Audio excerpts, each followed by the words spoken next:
Today's consignment includes substances which were hidden in truck compartments, drugs intercepted at airports, and factory material used to produce mandrakes on a mass scale.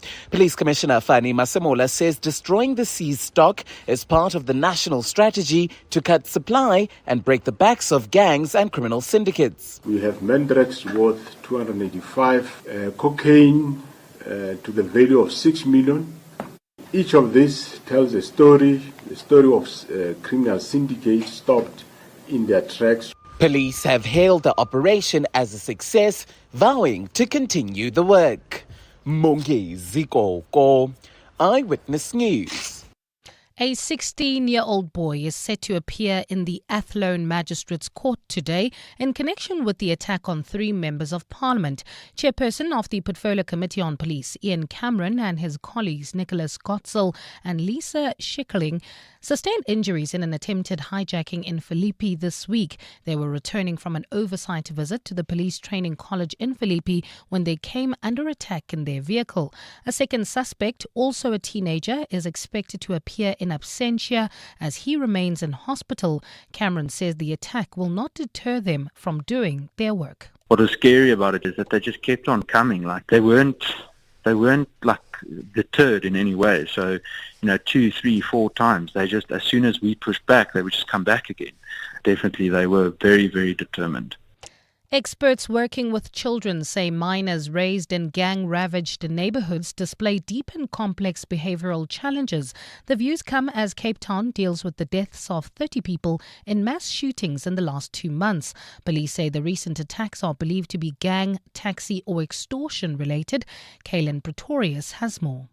The founder and director of Earthchild Project, Jana Kritsma, says children in gang-plagued communities risk their lives simply going to school.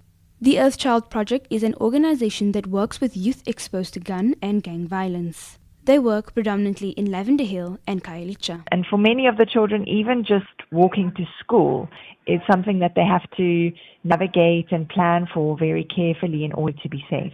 Meanwhile, former detectives head in the Western Cape, Jeremy Vieri, suggests a targeted, community-led organization could make a difference in crime busting in the Cape. And until we have that unity, and we have unity of all forms in one unified, united front, area by area, to tackle crime, well, no community initiative singularly is going to work. Provincial Police Commissioner Tembisile Patekile has placed several areas in Cape Town on lockdown this week in a bid to deal with ongoing threats. Kaylin Pretorius, Eyewitness News.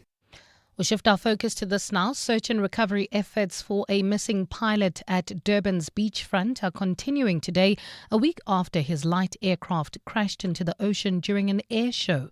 Private companies and recreational drivers are assisting in the search for the 61-year-old pilot. He was part of an air show and was in the middle of performing his final display when the small aircraft nosedived into the sea at the Suncoast Beach last week. NSRI spokesperson Craig Lambinon. All wreckage recovered has been taken into the care of a Metro Police hangar at Virginia Airport for the Accident and Incident Investigation Division and the police ongoing investigation. Personal items have been returned to family and arrangements are being made to return additional personal items recovered. And Uganda has agreed to receive migrants who do not qualify to remain in the United States. The Foreign Ministry says the agreement is in respect of third country nationals who may not be granted asylum in the US. Uganda's Foreign Affairs Permanent Secretary Vincent Bagire confirmed on social media platform X that the agreement is temporary. Under the agreement, Uganda has agreed to accept deported migrants as long as they do not have criminal histories. The move is part of an attempt by Donald Trump's administration to get more countries to accept deported migrants who are not their own citizens. Gold is trading at $3,338.97 an ounce. The rand is at 17.70 to the dollar, 23.85 to the pound, 20.63 to the euro, and Brent crude oil is at $66.84 a barrel. Well, at this hour, traveling in and out of the Joburg CBD, there's bumper-to-bumper traffic. This is on the M2 westbound between Main Reef Road and the Crown Interchange. Also, traveling through Soweto. There's slow-moving traffic. That's in the Deep Kloof area on the N1 southbound between Maritzburg and the N17 Soweto Highway. It's a fine afternoon in Gauteng today. Temperatures have peaked at highs of between 27 and 28 degrees, while Cape Town is partly cloudy with some light rain in most parts at a high of 16. The top story in EWN this hour: police have destroyed drugs and unregistered medicine worth more than 420 million rand in Gauteng today. EWN, in touch, in tune and independent. For the latest, visit ewn.co.za or download the EWN app. The Midday Report with Mandy Wiener. Streaming on the Prime Media Plus app, DSTV channel 856, 92.7 and 106 FM. The Midday Report with Mandy Wiener on 702 and Cape Talk is brought to you by Nedbank Commercial Banking. Think bigger, think Nedbank Commercial Banking. On the show today, the Tourism Business Council weighs in on the disbanding of the SA Tourism Board, an update on the bank price-fixing matter in court. We'll hear more about that 400 million rands worth of drugs that's being destroyed. We'll look at how sport impacts on our country's happiness index. And our book of the week is Jeff Wick's excellent investigative journalist account of why Babita Deokaran had to die. All of that over the next hour. The Midday Report with Mandy Wiener. Streaming on the Prime Media Plus app, DSTV channel 856, 92.7 and 106 FM. Good afternoon. Welcome to the Midday Report on 702 and Cape Talk with me, Mandy Wiener. Good to be with you today. We will find out more about that lead story in Eyewitness News. This is something that often happens where the police, the narcotics that they seize go up in flames. So 400 million rand worth of drugs being destroyed. The National Police Commissioner has been speaking about that. So we'll bring you the latest on that as well. And don't miss our conversation with Jeff Wicks, our book of the week today.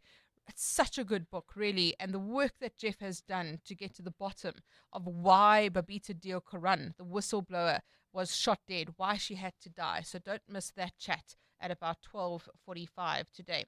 But let's start now with the developing news over the past day or so. We heard yesterday that the SA Tourism Board had been disbanded, fired, dissolved by the Minister, Patricia de Lille. And lots of commentary around this. There was concern last week already that the CEO, Nombulelo Guliwe, was on precautionary suspension effective immediately following serious allegations of misconduct. So let's unpack this a bit further with Chifiwa Chivengwa, who's the CEO at the Tourism Business Council of South Africa. Chifiwa, good afternoon to you. Thank you very much for joining us today. What is the Business Council, the business sector's response for the disbanding of the SA Tourism Board? Well, thank you for having me, Mandy, and good afternoon to your listeners. We have issued a statement because we have met with the Minister of Tourism. We also met with the board that is now dissolved. And the reason for having these two meetings was to understand the facts as each present, to understand exactly what's going on, because we are an interested party in this matter. We are the tourism sector. The work that's done by the ministry and the department and South African tourism is to benefit the sector and to grow jobs and to impact the economy positively. So we met to understand what is going on, because there has been an instability at SAT for quite a number of years. And it is to our interest to make sure that there is a functioning South African tourism and so forth and so on. And we also believe that the board that was there, it included a lot of people from the industry that have the right expertise and that could take the industry forward. And therefore, after meeting with the minister and as well as the now outgoing board or the dissolved board, we felt that it was important to have a position as an industry. We want the industry that's functioning. We want to make sure that there is no repeat of things that we've seen in the past, whereby, in the past 4 years, this is not the first time that the board has been dissolved. So it's a concern for us, and that's why we had that meeting. We want a functioning South African Tourism Board. We want a functioning Department of Tourism, and of course, all this means that the work that we need to do from our side, it's still there, and it's not going to be resolved anytime soon. But we firmly believe that working with the board that was there, we were making some headway in many programs that we want to implement. We had various meetings with these boards and other subcommittees of the board to make sure that we position South Africa as a competitive destination, abroad and also here at home. So it's concerning for us, and that is why we released a statement saying that we will support the programs that are there, and we will initiate some of the programs ourselves to make sure that the industry moves forward. So it's very concerning because it doesn't stabilize the sector. We keep having new boards after new boards, and that's not what we want to see. Tshwane, what is your understanding after meeting with the minister as to why this board was dissolved if you were making progress and stability was there? Well, the minister did issue a statement referring to certain meetings and the board not being properly constituted, and certain meetings that the board had that she felt that it was unlawful. And when we met with the board, we got to ask the very same questions. Did you have unlawful meetings? And the board said no, they never even had a meeting. So you have this situation that shows us that there is a trust deficit, or there was a trust deficit between the board and the minister. And what we believe should have happened is that we should have had a meeting with both parties and try to close the gap and make sure that we continue with the leadership that was there to make sure that the stability that we have experienced and this refreshing sense of collaboration between ourselves and the board in terms of marketing activities and so forth and so on, we wanted that to continue. Yeah. Unfortunately, that was not so. And we wanted to make sure that industry is not destabilized, industry continues, the leadership that's there continues. We've had too many changes in leadership, and we've had the instability for quite a number of years. And it's concerning to a point where there are certain markets where we're not doing as good as we should be doing because there are gaps, and we needed to address those gaps and make sure that the ship is moving at the same direction. So for us, it's very concerning. It is something that doesn't inspire confidence. There is no sustainability. And there are many people in the tourism industry, more than 1.5 million people who work for the industry, who are dependent on us as leaders to forge a way forward and to be able to solve these issues that we have behind closed doors and to ensure continuity.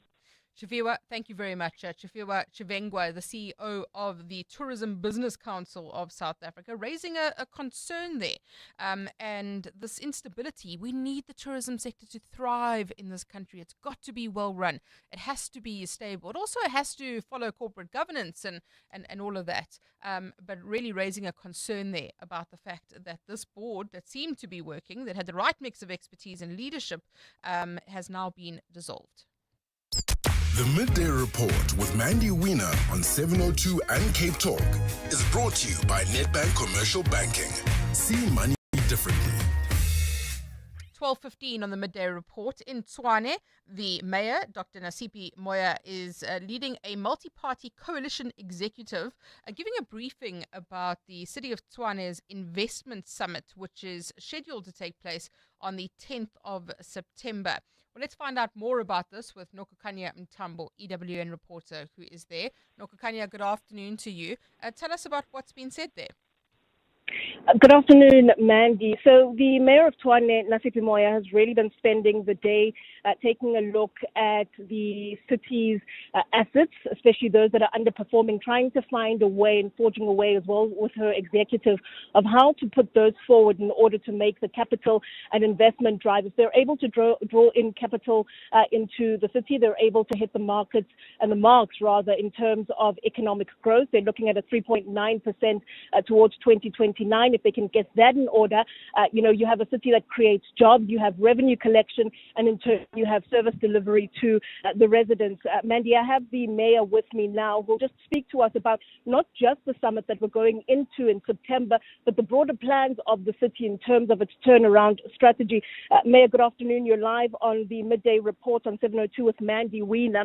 You are at, again, some of the city's underperforming assets. Speak to me about what the plan is, what you're trying to do with these as we go into that investment summit and your plans for the investment summit.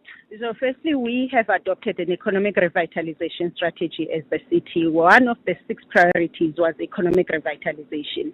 And of course, we appreciate that this city's economy used to grow by average of 6%. In 2023, that had gone down to 0.3%. To us, that means more households without jobs, more businesses have closed down. And hence, we then had to be strategic in terms of how do we turn things around, understanding this is not going to be a quick win. So we adopted the economic revitalization strategy, which targets 10 sectors. And so this investment summit is just one of the ways in which we are implementing that strategy. We have said our targets that we need 3.9% by 2029, and that's the average. That's the mid growth that we've gone for. We say we're looking for between 17 and 26 billion rands of investment into the city, whether it's the private investment or it's the investment that is done in partnership with the city. But of course, we know that that's just not enough to say investors come to Tshwane. What is it that we are offering? So we are offering our assets that are underperforming. There's degrees, there's different categories of these assets. There are assets that are going to enable us to ensure that we are energy and water secure in the city, which is really the backbone of investment, that anyone who comes to the city, they will ask, will you be able to give me basic services, which is electricity and water? But also we have assets that we are not using, especially in the property space and the land parcels, where we have a growing demand for student accommodation, for low-cost housing, but also for businesses who want to come and invest in Tshwane and, be located in Tshwane. And so we are saying these are the assets of the city. We don't have capacity to do what is necessary for them. Can investors come and partner with us? And in different, ways, whether it's to lease or someone just telling us this is how I'm proposing to turn the asset around. So when we go to the investment summit on the 10th of September, we'll be making 3 major announcements. The first one, these are the sectors. So for now, we are focusing on the automotive and sector and the manufacturing sector, property, agriculture and agro-processing, as well as tourism and MICE industry. And we are saying these are the assets that will enable these sectors to thrive. We are putting Vonebom as our logistic hub. We are looking at fresh produce market for the agriculture and agro-processing. We have tons of bed buildings that the bed building sub-mayoral committee have been working on. And of course, the power stations.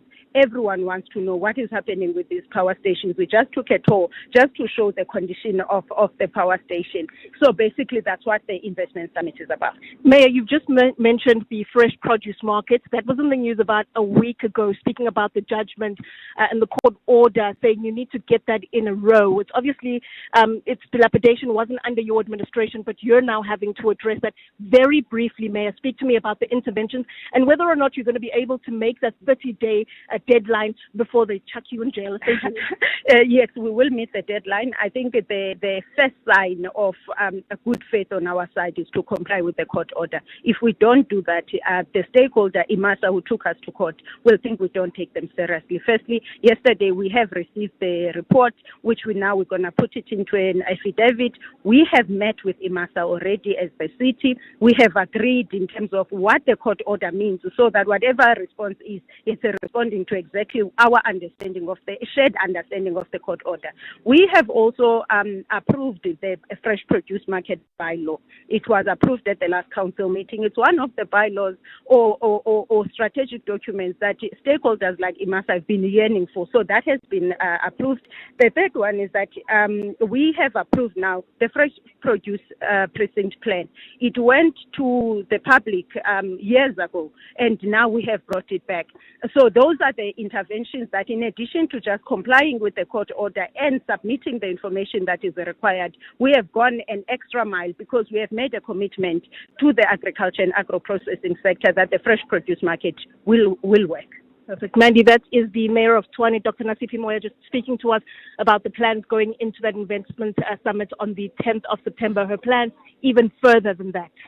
Nokukanya, thank you so much for doing that for us. Nokukanya Mtambo, EWN reporter, speaking there to the Mayor of Tshwane, Dr. Nasipi Moya. She's leading the executive and briefing the media about the investment summit, which is going to take place in September. And just speaking there generally about the economic revitalization strategy, what they're doing in terms of the city's assets as well. And considering we heard from Celia Brink earlier in the week, he's the DA candidate for mayor of Joburg, and what he said. Now you've heard from Dr. Nasipi Moya as well about how things are running in that city. I'd love to hear your thoughts. Send me a WhatsApp voice note, 072 702 1702, 072 567 1567.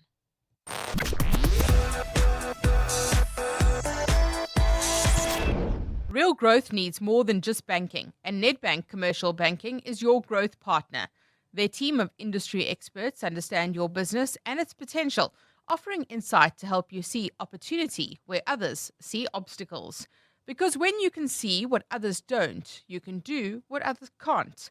Think bigger. Think Nedbank Commercial Banking. See money differently. Nedbank is a licensed FSP and registered credit provider. T's and C's apply. Are you looking for the best savings on spectacles? At Specsavers, enjoy 1,500 Rand off when you get tested at South Africa's trusted and most established optical group. Get 1,500 Rand off all frames in store, or use your 1,500 Rand off on our leading lens enhancements, such as drive light lenses that reduce artificial glare whilst driving. Book online or call your nearest store today. Affordable eye care, Specsavers. T's and C's apply. Hi. I need balloons. Sure. Now, my dog barked. Pretty sure he said potty. Okay. He was like... At the Crazy Store, you'll find every excuse to celebrate. Hi, me again. My houseplant survived another week. Where's your confetti? And everything you need. Helium, gift wrap, dress up, and more. The Crazy Store. Hey, you never know what you might find. To have a good party. Are you ready? What a question. It seems insane that suddenly you're supposed to know all the answers overnight. When to settle down, what cover you need, how to invest, why you should bother. So, if you're unsure, unsteady, and unstoppable, chat to a Liberty accredited financial advisor to take your first step today. Unready, set, go. Liberty. In it with you. All of you. Liberty Group Limited, a licensed life insurer and authorized FSP and part of the Standard Bank Group. Terms and conditions, risks and limitations apply.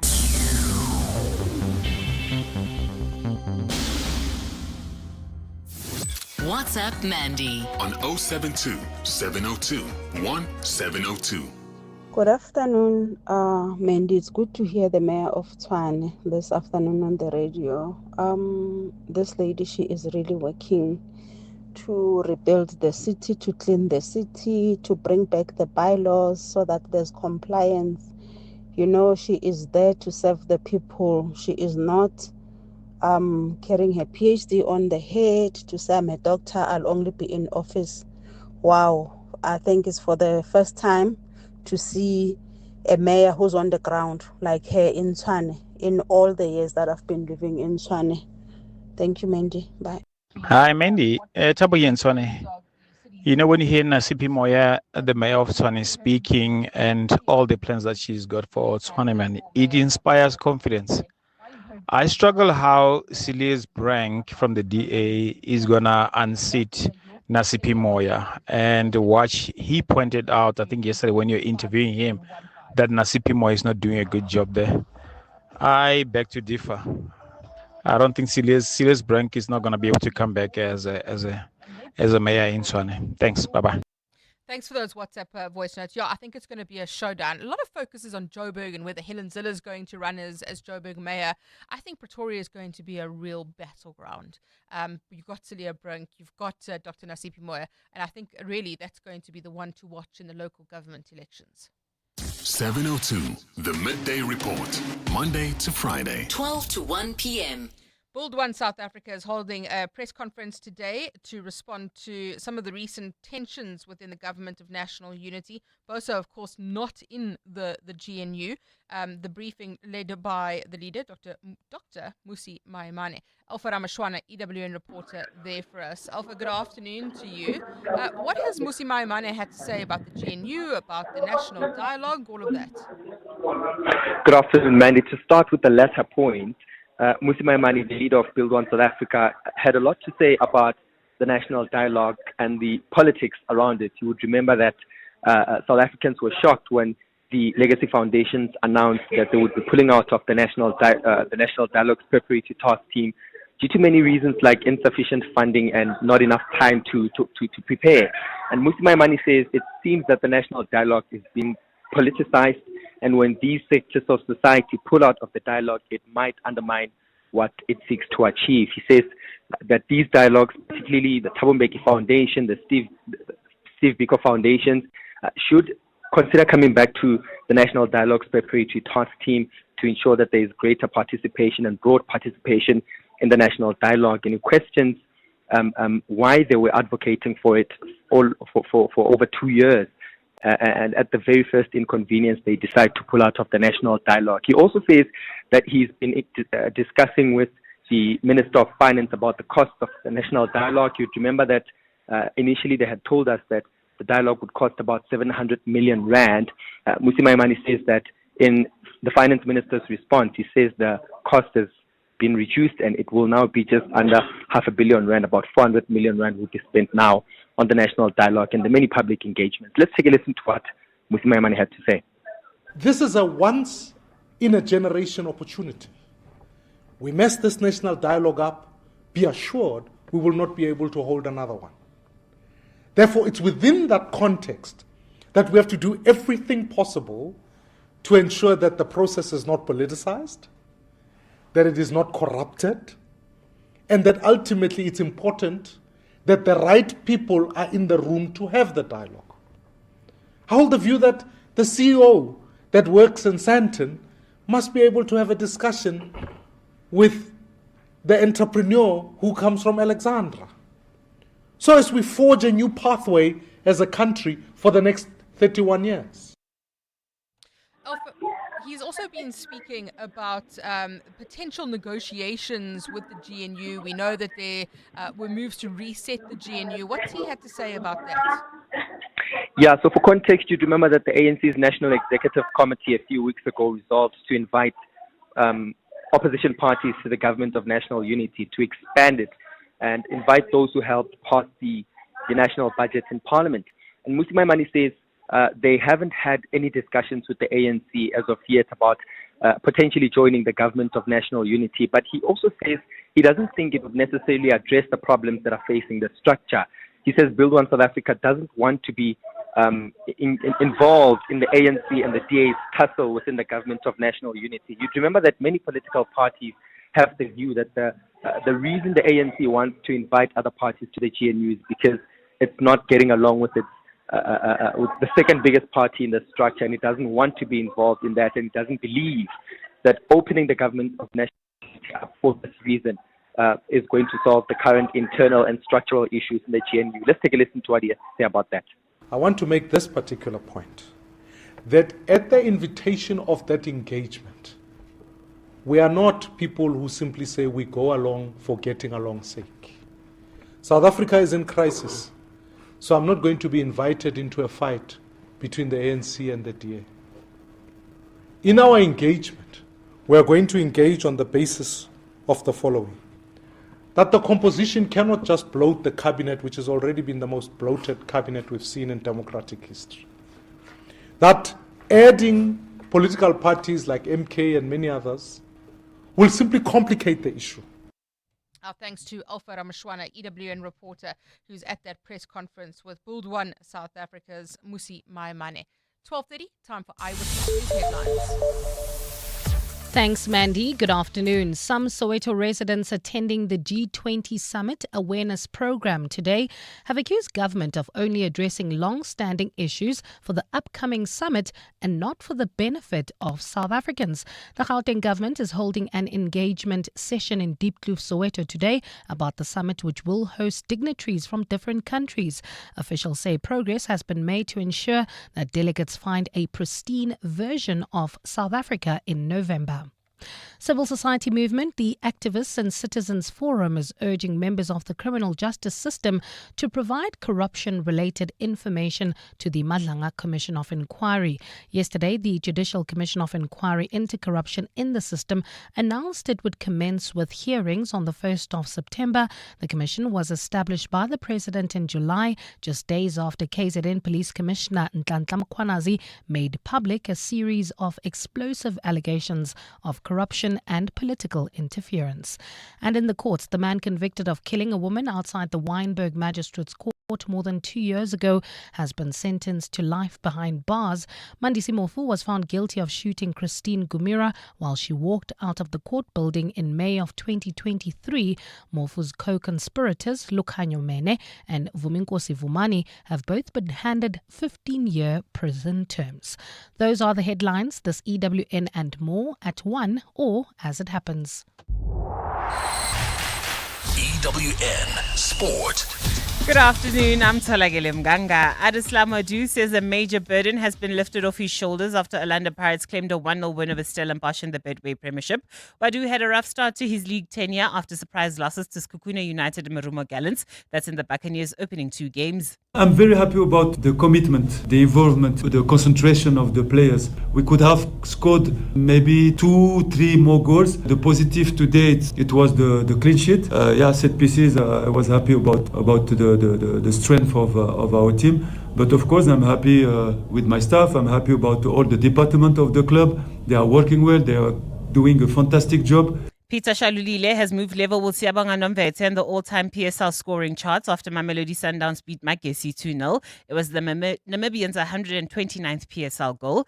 At the same time, Itiski Times is reporting that Lucas Ribeiro Costa has requested to terminate his contract with Sundowns and has referred the matter to FIFA's Football Tribunal. Ribeiro has been absent from training amid links to Qatar SC and Fluminense. And over to cricket, where the Proteas will look to take an unassailable lead in their series with Australia. That's when they clash in the second ODI tomorrow. Matthew Bretzker believes that Keshav Maharaj holds the key to South Africa winning, having taken career best figures of 5 for 33 in the first game to move to the top of the ICC's ODI bowling rankings. Well, I hope so. I think he was unreal the other night and won us the game. So if he can do that again tomorrow and help us win the series, that would be great. But the nice thing with this team is that hopefully every guy will stand up and maybe it'll be someone else's chance tomorrow. Tolagile Mganga, Eyewitness News Sport. EWN Traffic. Well, coming from Rivoli heading into the Joburg CBD, there's about a 30-minute delay. That's in the Amalgam area on Main Reef Road between Production and Anderson. Avoid that route at all costs. Also, accident scene that's in the Edenville area traveling towards Bedford View. R24 westbound before the Kilulis interchange. That accident scene is causing heavy delays all the way from Edenville Road, while in the mother city, Khayeli Shah Swartklip Road is closed off to traffic. This is between Baden Powell Drive and Steve Biko due to protests, and look out for those roadworks causing some delays. FW de Klerk Boulevard outgoing, approaching Lower Church. If you come across any other traffic issues, please WhatsApp us on 072-702-1702. There's more EWN on air, online, and on the EWN app. The Outsurance pointsmen know that every car on the road carries a story. Like a man wearing his finest suit on his way to an interview. He's prepped 100 times, but he still has butterflies. The Outsurance pointsmen know it's not just a car in traffic. It's a potential lucky break that could change someone's life.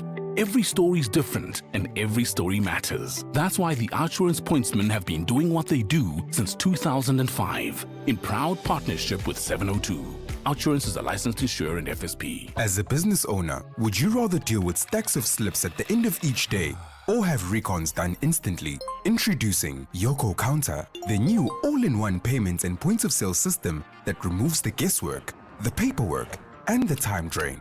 Taking your business from chaos to control, guesswork to clarity, giving you back time to focus on what truly matters. Visit yoko.com today to find out more about the simple yet powerful out-of-the-box solution with free built-in point of sale software. Oh, Shane, do you have a sore throat? The Andalex range of lozenges offers two options. At the first signs of an irritated, scratchy throat, use Andalex lozenges for dual-action, soothing relief. But for a painful, inflamed throat, use Andalex C lozenges for triple-action, pain relief. Andalex, SA's #1 choice for a sore mouth and throat. Andalex lozenges are available at all leading pharmacies and supermarkets. Just Andalex it. 702 and Capitec are showcasing a new, exciting game changer for small and medium businesses, helping you cut costs and grow. Here's how you'll save. So if we're looking at businesses, business is really a team sport. And we want a team who wants to be there. So having an engaged team is really a team that's more productive, it's more creative, it's more committed to the business's success. So building a positive company culture means you've got a team that goes above and beyond, boosting performance. Small business focus with Capitec. No matter the size of your business, Capitec's got you on 702. WhatsApp Mandy on 072 702 1702. Hi, Mandy. I like to be anonymous. The mayor is doing a wonderful job. She's highly appreciated. Can she also visit areas like Sinoville, Montana, and check all these businesses around the corner? End of the street, people are just putting in their businesses. She must also come and check, because this is also giving us problem. And she has outsmarted the ANC, the DA, with what she has just done for few months. Congratulations to her. Thank you very much. Responding there to that interview with Dr. Nasipi Moya on the WhatsApp line. Mandy, the reason why I hope that Celia Brink will unseat the Action SA mayor is the way she stabbed him in his back. Furthermore, she simply doesn't have the mayoral gravitas, whereas Celia Brink has got gravitas. Interesting view there. Lots of voice notes coming in support of Nasipi Moya, the plans that she has for Tshwane, speaking about the investment strategy and the economic revitalization of the city of Tshwane. The Midday Report with Mandy Wiener is brought to you by Nedbank Commercial Banking. See money differently. 12:38 in the Midday Report. The National Police Commissioner, Fani Masemola, has been leading a drug destruction process. More than 400 million rands worth of narcotics being destroyed in Gauteng today. Mongezi Koko, EWN reporter at that story for us. Mongezi, good afternoon to you. What do we know about the drugs? Were they seized? Were these successful prosecutions? Where exactly do they come from? Good afternoon, Mandy. Well, we do know quite a lot about these drugs. Now, General Fani Masemola, briefing the media, explained that out of the 420 million rand worth of narcotics that have been destroyed today, and some still in that process of destruction, about 285 million rand worth of narcotics were seized in KZN. 6 million rand worth of cocaine seized between 2016 and 2022. Now, this consignment, Mandy, was only at the OR Tambo International Airport in Gauteng. Of course, this being one of the hubs noted by police for the illicit trade of drugs across the country. Now, Mandy, a number of factors that were pointed out by General Fani Masemola is that over the past 3 years, police have managed to wipe out about 5.3 billion rand worth of drugs. This includes mandrakes, cocaine, heroin, and several other narcotics. Now, today's operation was quite theatrical, Mandy. We saw a truck loaded with a number of bags, all filled with these drugs. They were all in the process of being identified, tested to see if they are genuine drugs, and then after that transported by forklift into a large bed where they were then destroyed. Of course, we couldn't be there due to safety concerns, but I also want you to listen to what the commissioner had to say about all the drugs being in Gauteng and being transported to Gauteng, describing it as a hub. Drugs is a problem for the whole of the country, not necessarily that only KwaZulu-Natal. The destination mostly is Gauteng for drugs, and it get processed in different places, but Gauteng seems to be the hub. Thank you very much, Mongezi Koko, EWN reporter, speaking to us there about that operation taking place today, where hundreds of millions of rands of drugs going up in smoke. 702. Mandy Wiener. Weekdays, 12 to 1 p.m. So earlier today, I did the keynote at the announcement of the World Cup Local Organising Committee. South Africa will be hosting the Cricket World Cup in 2027. And one of the things I spoke about was how sport is really a driver of sentiment in this country. And it gives us all the feels. It unifies South Africa. We know this. Maybe it divides South Africa when you start speaking about Chiefs and Pirates. I mean, but it generally unifies South Africa when it comes to national teams. But it really drives our sentiment. So I love this data that has come out from the University of Johannesburg and the Gross Happiness Project, which measures our emotional experience in near real time. And it tells us how unhappy we were this past weekend because all the national teams lost. So Professor Tshwane Greyling, the well-being economist from UJ, joins us now. Prof, good afternoon to you. Tell us about how unhappy we were this past weekend. Oh, we were very, very unhappy. And I was unhappy, and I think most South Africans, because it doesn't matter which sport you are really interested in, if it was soccer or if it was cricket or if it was rugby, our national teams performed against expectations. I don't want to say poor because that sounds negative, but against expectations. How much does sport drive our sentiment in this country? We are a sports enthusiastic, crazy nation, so it really has a big effect. I can tell you how big the effect is. Normally, if we measure on a scale from 0 being unhappy to 10 being very happy, South African average is about 6.7 going to 6.9. On a Saturday, it's the happiest day of the week. We go up to a 7.4, 7.5. On Saturday, we were only 7.1. Similar, actually less than what we are on a Monday, which is our lowest. It's a Monday blue. So that's the big effect it has. Wow. So we were least happy compared to a Monday this past Saturday. That's really unhappy. We were really unhappy. We were measured on a 7.17. On Monday, we were measured on a 7.22. Now, it doesn't sound like a big difference if you look at the decimals. But in statistics, we will say what is a normal movement, which is a standard deviation.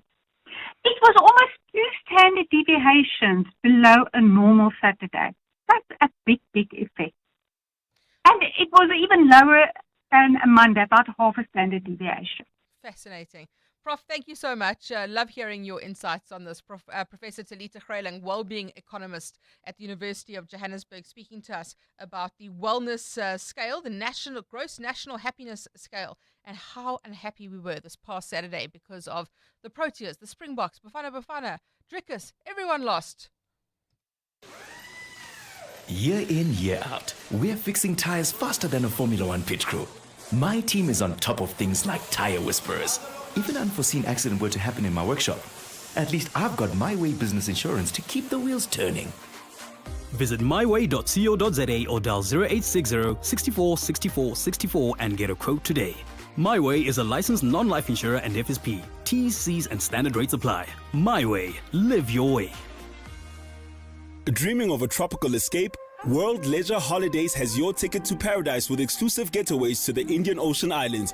From the beaches of Mauritius and the Maldives to the charm of Madagascar, Seychelles, Zanzibar and more, your dream destination awaits. Take advantage of early bird specials and pay stay offers. Call 011-285-2500 and mention 702 for a mystery discount. Or follow us on social media or contact your nearest travel professional. Start planning your escape today. T's and C's apply. As a business owner, would you rather deal with stacks of slips at the end of each day or have recons done instantly? Introducing Yoko Counter, the new all-in-one payments and points of sale system that removes the guesswork, the paperwork, and the time drain.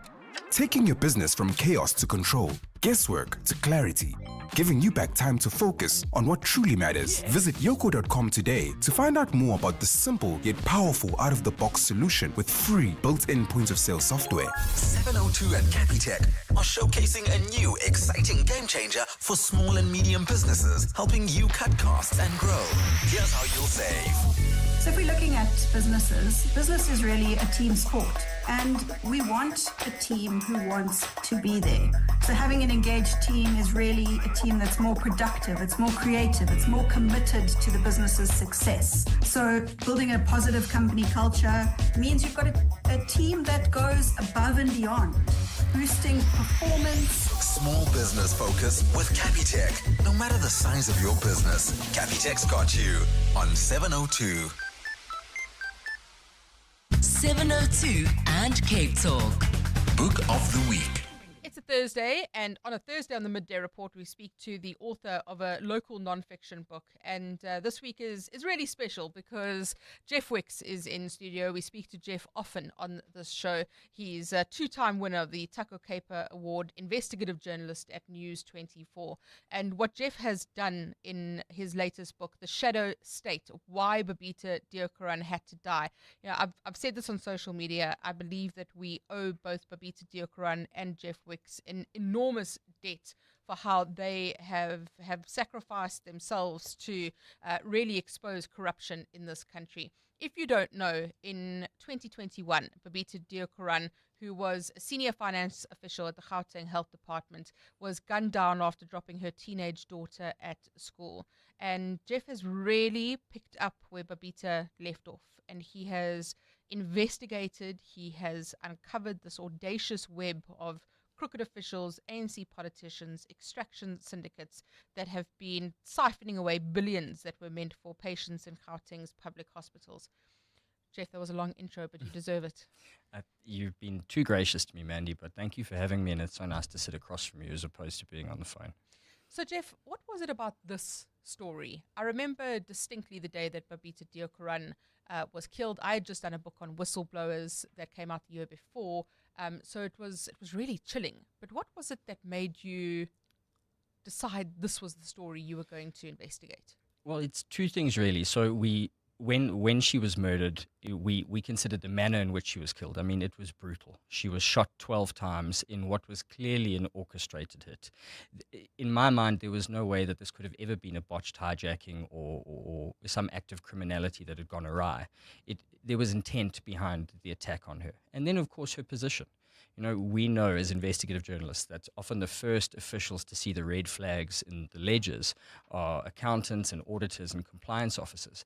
And Babita fit that archetype. So we knew it would be important early on, and that's why we've dedicated so much time to it. And, you know, I'm lucky to have been able to have worked on a single story for nearly 4 years now. And as journalists, you would know we never get the space to do that. But it's a worthy one. It really is. And you've spent 4 years investigating. You earned the trust of Babita Deokaran's family, which has been crucial to this investigation. You've been able to gain access to her phone, to her laptop. How did that help you as you embarked on this journey? Well, when I was trying to get in touch with her family, I mean, obviously there were people who were ravaged by grief after her death. And so no one, as you would expect, wanted to speak to me. And I managed to finally get her brother Rakesh to a meeting. And the man that sat down in front of me was broken. You could literally see the toll that grief was exacting on this man. And I could see that he was looking for answers. And it was also a challenge in writing the book, because essentially you have to structure an entire story around someone that you've never met and didn't know. And I'm so grateful to her family for trusting me with that and allowing me to spend countless hours with them, just sitting and listening to their stories of Babita and the person that she was. Because I wanted to tell the entire story, not just what she'd found at Timbisa Hospital, but talk about the person that she was, because that's often lost in the way we report the news. It is indeed to humanize the victims of organized crime. The Izinkabi, you've followed their story as well, the hitmen, the shooters, the button men. And you wrote a series called Hitman's Hollow. You traveled to Tshwane in KwaZulu-Natal, in the hinterland of KwaZulu-Natal. And that really was your way in to the story.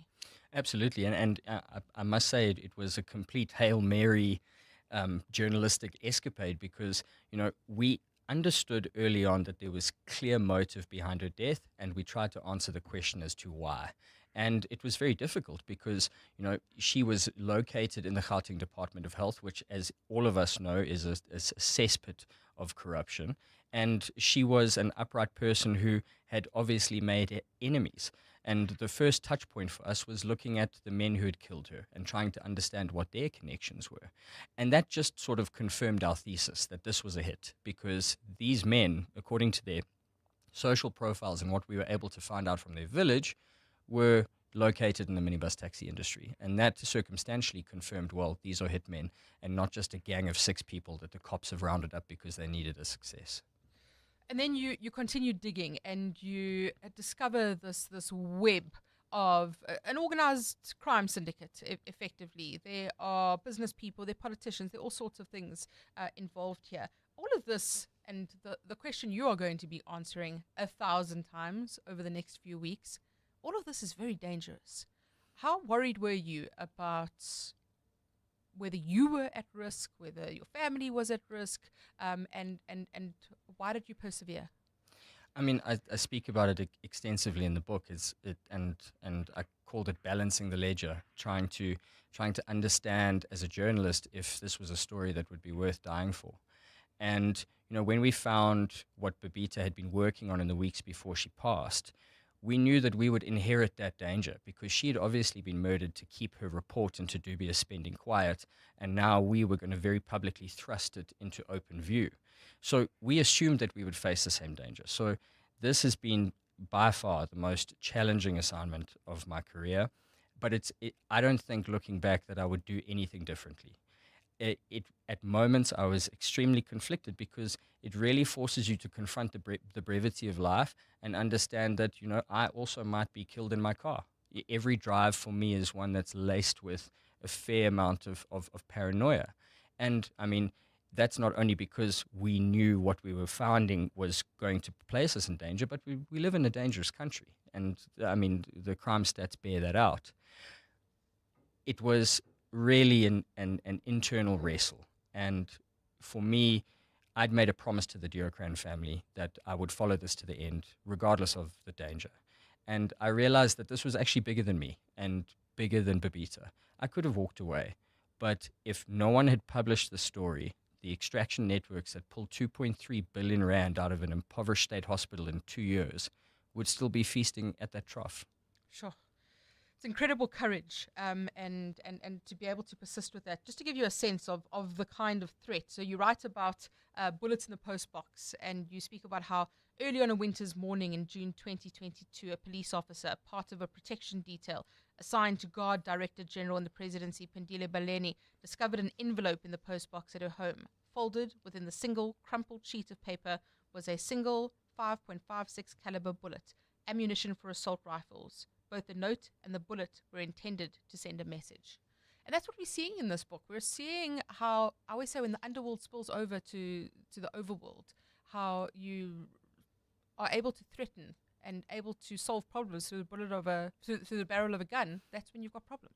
Absolutely. And I mean, in terms of my own safety, if they would go as far as to threaten such a high-ranking government official, they would have little compunction in trying to silence a journalist.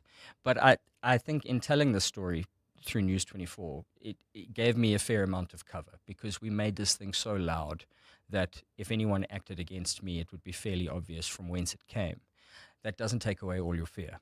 You still live with it. I still live with it. late at night and early in the mornings when you have time alone with your mind, you think about what could possibly happen.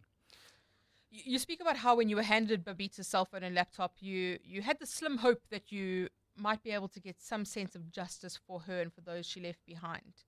You say that you think that you failed. I firmly believe that I failed. It's something that I've also been forced to confront is that I feel as if I've given the Deokaran family anything, it's answers. But it's certainly not justice. And I've also come to realize that I'm not the one who can give them justice. She needs to be remembered for her sacrifice, and her family need to be supported by arms of the state, law enforcement, who have failed in their constitutional mandate, and unfortunately, as hard as it is to say, will likely never solve this crime. Why do you believe there has been so little political will, so little will to solve this case at all? When we understand exactly who is extracting money from Tembisa Hospital, it becomes clear that these are individuals who are close to the levers of power and who wield significant influence. That may play a role. We also have to factor in the incompetence of the police, because really, from start to finish, this case was botched. And I think we're very lucky to have seen the conviction and sentencing of the 6 Izinkabi on a circumstantial case. That said, we are now 1,450 days since her murder, and the mastermind or masterminds of this murder still breathe free air. That's the great travesty in this story. And you're not finished, are you? I mean, this story's still got a way to go. Absolutely. I feel there's still more to be found, and I must keep my promise to the Deokaran family that I will follow this until the story is done. Sure. If you're watching on YouTube, you'll see Jeff's face and how sincere he is about that pledge. And I think just, Jeff, to you, thank you so much for the work that you have done. I have met Babita Deokaran's daughter, Theara. I've spoken with her sister, and I know that they value you so much in the work that you're doing. So thank you for picking up where Babita Deokaran left off. Stay safe, and thank you for making sure that we remember the story and we remember people like Babita Deokaran. We owe them an enormous debt. The book is called The Shadow State, Why Babita Deokaran Had to Die. The author is Jeff Wicks. You have to read this one.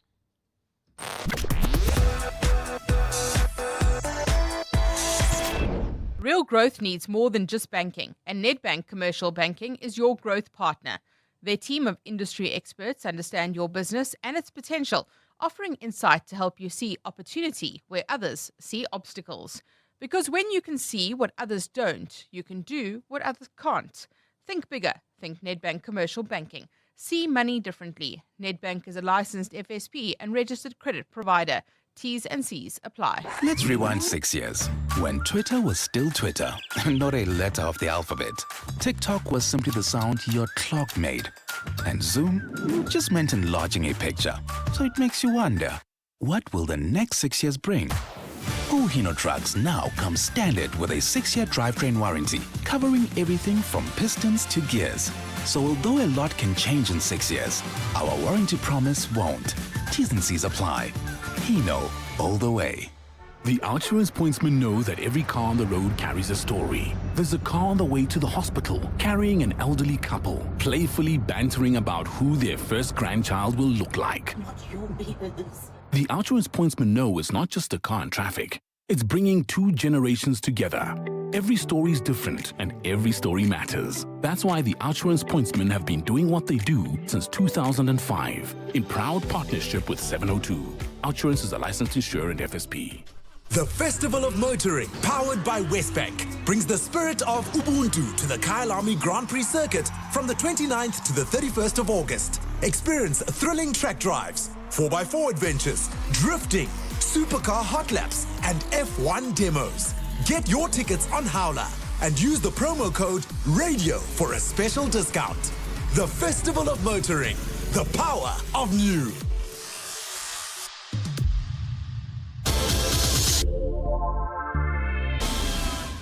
.702, the Midday Report, Monday to Friday. 12 to 1 p.m. Thank you very much for listening to us today. The Midday Report with Mandy Wiener on 702 and Cape Talk was brought to you by Nedbank Commercial Banking. Think bigger. Think Nedbank Commercial Banking. It's 1 o'clock. This is EWN. The National Assembly Speaker defends Parliament's legal advisers and millions worth on drugs destroyed by the police.